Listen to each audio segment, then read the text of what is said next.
So this panel right here is called Brokers versus Team Owners, and the reason that we did this was because I guarantee that there are a ton of people in the crowd right now that are wondering what their real estate future looks like. Am I wrong? Okay, there's a lot of you that are wondering, which direction should I go? Should I go open my own office? Should I become a part of a big team? Does that make sense to y'all? All right. Now, Are you guys still there? Come on, wake up, guys. Okay, I'm just checking. Hey, Dave, I got a question for you, my man. Yes, sir. Have we separated it with the brokers versus the team? No. Let's make I wasn't the separation. supposed to be on this panel. I'm supposed to be on the next one. I'm sorry, you guys. I thought my panel was earlier, which is why you get stuck with me. I'm not Sue Adler. No, she's obviously Jill Biggs. Jill, come over here. There you go, Yeah, Jill. we're going to do a versus. All right. All right. So one of the things that we want to discuss with this panel is basically why they chose the direction that they chose to go and where they find success now and currently in the way they're working it, right? So let's begin very simply with your path. And you guys have like 3 microphones there. Feel free to jump in on whichever questions you want to answer. It doesn't have to go specific, but I would like at least one team owner and one broker owner be able to answer each of the questions. The first one is very simple. In the audience, we've got a bunch of people that are wondering which direction they should go. Why did you choose your path? We can start on that side with the teams. Why are you picking on us? You mean, why did I choose to be a team? To be a team owner versus a broker owner. Oh, do you really want me to say why? 100%. We really do, by the way. Because broker means broker. No. Honestly, to tell the truth, right, I am a broker, right? I'm a broker, and I'm actually running a brokerage within a brokerage. So it's somewhat similar, and the truth is also that I am carrying the overhead. So we're able to operate with better margins than brokers. But that had really nothing to do with why I chose. I didn't choose. I kind of just evolved. That's a good answer. Yeah, all right. And either one of you, why you chose to be a broker owner versus run a big team? I have a question. How many of you work for a broker as a realtor? Just raise your hand. How many of you actually work for a broker as a realtor? Okay, most of you, if not all of you, right, work for a broker. So the logic in choosing, the path is, as a career, you want to get it to the top, right? You want to be at the top of what you do, of top of your profession. There's a natural progression to become a broker. You have to be a full-time agent for 3 years. So if you're an agent and you've been full-time for 3 years, you should look into becoming a broker. That's your progression, right? You want to learn and compete with the individuals that are in your circle or in the real estate market. But the top of what we do as far as realtors is you want to become a broker owner. That's how I look at it. Okay. Let's go back to the team side. Do you still sell, or are you just managing your team by this point? Go, Simon. Are you still selling? Are you still out there, or do you just manage your team and make make it happen with them? Sure. So I am still in production. I do have a leadership team that help me to actually guide all our agents through day-to-day business. Without them, our business is, we're still growing every day. So we have an amazing support team, and that's what really a team is about. That we let our team able to go out to get the business, and we have team members who's making 300 GCI, or over some of them making 6 figures, and we're there to help them. Like, we can always make money. All of us can make money, right?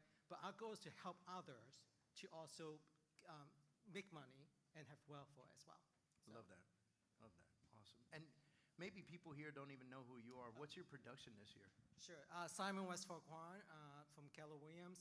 My production this year is going to be about between $130 to $150 million. and our units is probably around 150. Average price point is between $800 to $1.5 million.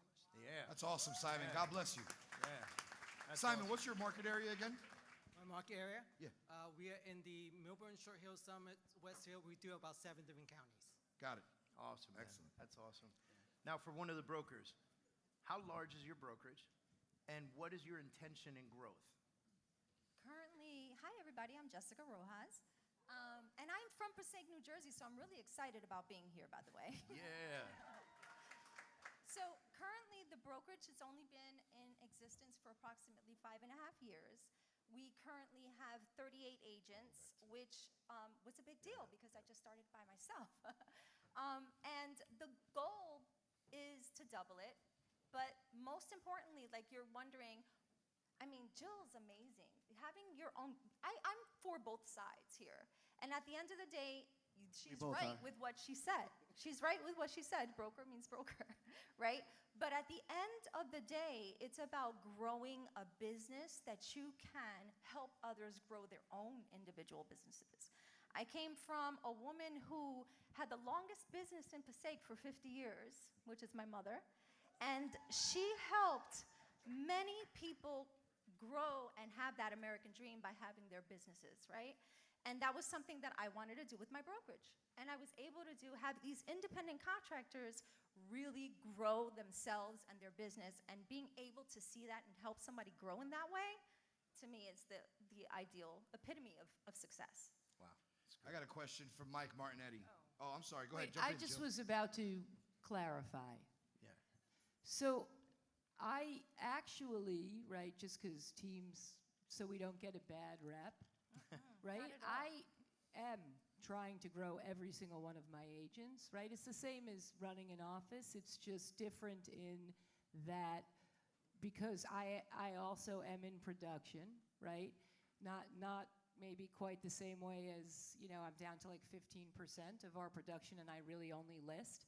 But I spend half of my day every day helping my agents to successfully keep their deals closing, helping them to buy property for themselves, right, so they can build wealth, helping them to get educated so they know about paying their taxes. Like, we're doing the same things as a brokerage, it's just a little bit different. I have a question, Jill.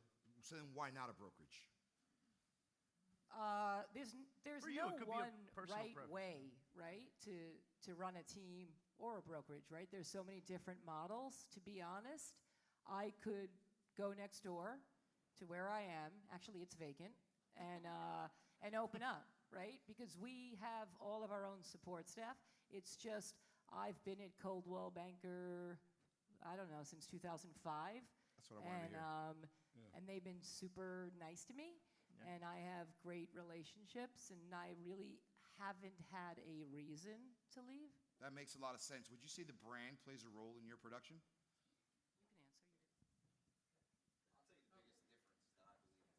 So, teams versus, can you guys hear me or no? Yeah? Okay.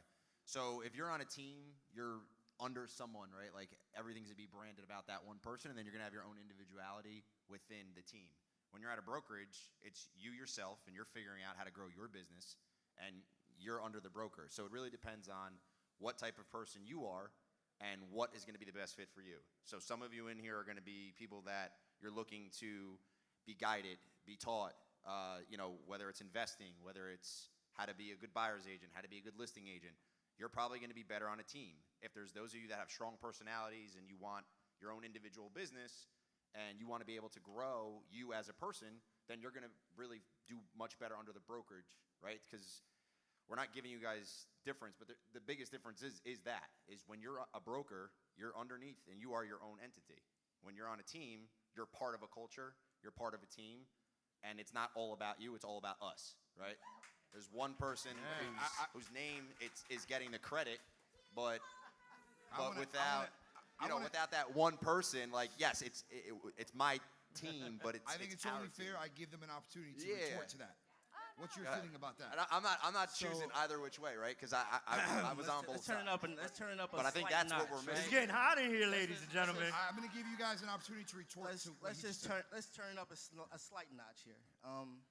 So the way I look at teams, right, and this is just my own personal opinion, because I think like I said, we both said, we're for both. A team to me is like a conveyor belt, right? Everyone has their task, things kind of flow in a progression, and it works that way. You can specialize on a team, right? Maybe you're a part-timer. You don't have a lot of time to dedicate. So you can't really manage the business yourself as a full-time agent, and you can actually jump onto a very productive team, right? And have a really successful career, maybe because that's the limited amount of time that you have to dedicate towards real estate, right? We're not all in the same position. Everyone's not a full-time agent. How I look at my office, I have a motto. I didn't create it, I adopted it. Build a team so strong, you don't know who the boss is. That's my motto, okay? So every person who is a part of my brokerage is a partner of mine. They're people who I look at on an even playing field, so that when we arrive to an event like this, you don't just know me, you know every one of us individually, and they each bring their own unique skill set, not just to me, the company, but to the business as a whole, right? So there's... She's loving it. I have You got a fan in the front row. Good for you. All right, well, I appreciate that answer. Now I'm going to go back to Mike. Mike, because I didn't want to get into no war zone here, okay? No. So Actually, it was guess kind of when- fun. We're going to have drinks Yeah. after. Trust me, no doubt. I enjoyed it as well. when, I when even you're took on a couple when you're on steps a back. I enjoyed it as well. I just keep looking at the clock because we were on a schedule, and I want to No, make sure okay. that we When fit you're on a everything team, in. we're more financially investing in you individually because at the end of the day, we're providing you all the resources to help you do more business because we're inclined financially. The more you do, the more I do, the more we all do. To whereas a broker, yes, like they're going to help you. In my opinion, this might come off really bad, but you're going to get more support on a team if you're a team player. Not everyone is a team player, and if you're not a team player, then what I'm saying is irrelevant, and the broker world is your world. But if you are a team player and you're lost and you're like, I don't know how to do it, so I see this guy, he's doing well, I see this woman, she's doing well, I want to do just like them, and how do I put myself in that position? Then, that's the team route. Mike, let's talk about specific leverage pieces, right? Okay. So get into specifics. Yeah, so... About your team. What are the leverage pieces you have on your And team? I'm going to be completely transparent. I'm a newer agent. I'm a newer team, so I do not have this all figured out, and I'm very willing to admit that. I'm still learning. But where I'm at now versus where I was 15, 16 months ago, we're breaking it down in a way that I feel it's important. So we have a transaction coordinator. Her job is to literally take the deal from when it gets accepted and get that to closing so the client always knows what's going on. We have, I call her an admin, but our team calls it something different, like our client care. Her job is to literally draw up the contracts and just facilitate it so my agents are not drawing up any contracts. When we go on listing appointments, I go on pretty much every appointment. It's to help them, try to get the appointment, and then they're also going to learn how to become a better and better listing agent. So when I do phase myself out of the business, they're able to then carry it on, and I could do whatever on the back end. We have a director of ops. She's also basically director of sales. What her job is to make sure that we're holding our agents accountable with making calls, making sure that the leads are being followed up, as well as making sure that the process on the back end is running smoothly. So I mean, she's basically me just doing the stuff I don't want to do. And then we have a listing coordinator, and her job is obviously what it sounds like. It's get photographers set up, get the lock boxes set up, get the signs set up, get the listings on the MLS, do the write-ups, handle all the BS, showing time. And that's all provided for my agents. So you don't have to do any of that, and that's all cost that comes out of my pocket directly, to whereas with most brokerages, you're going to have to either do it yourself or you're going to have to pay for that. And that goes back to what I was saying prior is it all depends on the type of person you are. It's very different, but very similar. Go ahead, Dave. All right, so I want to talk about structure a little bit, right? Okay. Because many teams, when you join a team, you're on a bigger split. So sometimes joining the team is not as attractive as being a part of a brokerage that might offer you bigger splits. Yep. And speaking from experience, I owned a brokerage, Kurz Real Estate in South Florida. We're 200 plus agents and 3 offices, and everyone was on 90-10 splits, right? But my team currently is on 50-50 splits with me. And there are a lot of reasons behind that. What is your structure and why? You want me to keep answering? I feel bad. I keep talking. Okay. I used to be a Wait, we teacher. gotta so get it's Jill easy involved for too. me. Jill, you're too quiet back there. So this is my opinion. So being on a team, which I was, that's how I got started in this business. I was on a team. I probably would have still been on a team if I'm not getting into that. I'm getting off topic. Being an individual agent, to get what a team's going to give you, I promise you your split will be lower than 50% if you do it the right way. Right. If you run your team the right way, you will not make 50%. I promise you, because I don't make 50%. But I'm providing all of that, and that's what attracts people to come to work for me. I don't recruit. I don't look for agents. Quite frankly, I'm really mainly focused on just getting more and more support, because the more support you have, the more people that are going to want to possibly work with you and join your team. So it really depends on what you're looking for. And then That's awesome. you get a higher split if you're not paying for that. If you don't have to pay a transaction coordinator and all that. Go ahead, Simon. Yeah. It's not. I'm going to add to that. So, you know what? You could be at 90-10 split, 80-20 split, whatever it is, right? But end of the day, would you be at somewhere that you actually can do the business, have business for you, have lead generated for you, and then you actually can go home and take a paycheck back? Versus say, yeah, you can get the split, but you're not actually doing any business, right? So that's really 100% key. is zero is zero. So like you can have 100%, but if you make nothing, it means nothing. But if you're on a team who's going to give you the support, give you the system, give you the leads, and generate everything for you, and you're still making money, and we are the one putting all that money into it, all of us, putting all the money into marketing, social media, to advertising, to that there's expense that you might not know that's huge, but we are helping you guys to do the business and able to get to the next level. That's our Now, goal. Jessica, you're familiar with what a lot of those expenses that they're talking about is. Absolutely. What's your structure, and how do you feel that it's benefiting the agents? They have good points, but you as a broker owner, Well, let's start off with the fact that these are amazing top team leaders.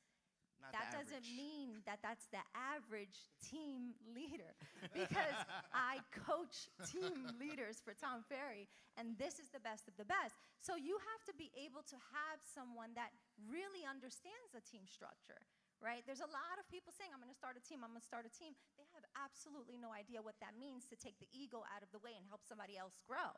So this makes sense, just like this makes sense, but it depends on the individual. It's not for everybody.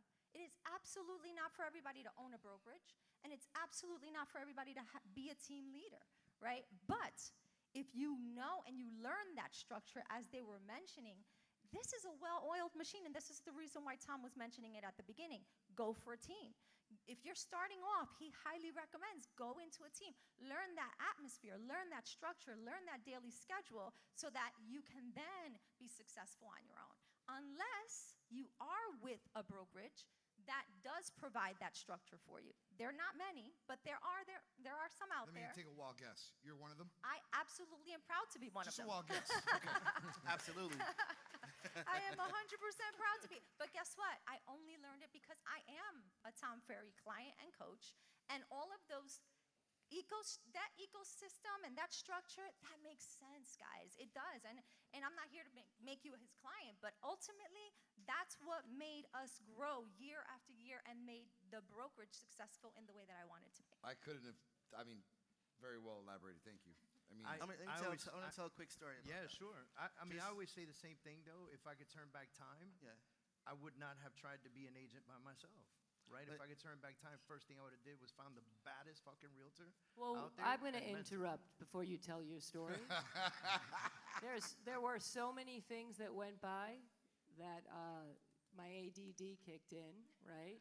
So I just Love have it. to jump around a bit. So there are many different types of teams and types of team leaders, right? You said something in the beginning about it being all about us, right? But I don't really have a team like that. Actually, when you look at the picture of my team, there's 40 of us, right? We now have our headshot taken individually. If somebody leaves, the next person, right, pops in there. But it's kind of, we don't take part-time agents ever. And we support each other, and we're not killing each other for money. And normally when you join a brokerage, and not you, Jessica, because I know you are different, but normally everybody pitches you. They'll take anybody with a pulse, right? Because for them, they're not investing in you. For me, I'm not going to take you if I think you're going to fail, because my time is so valuable that if I'm going to invest in you, if the average time it's going to take me to get you up and running, right, really, so that you're successful is significant, I don't have that kind of time. If you're not invested in your own business, it's not going to work out. Give me right? an average number of people you turn away on a monthly basis. So I have a little bit like he does. I've got 11 support staff. Somebody else is recruiting. You don't actually even meet me ever unless you're like, I'm not the person hiring. I learned that I hire people like me, which is people that don't call people or do their business the way they're supposed to, right? So I got a sales manager and a recruiter that are actually, you go through 3 different people before you speak to me. Wow. But yeah. Good for you.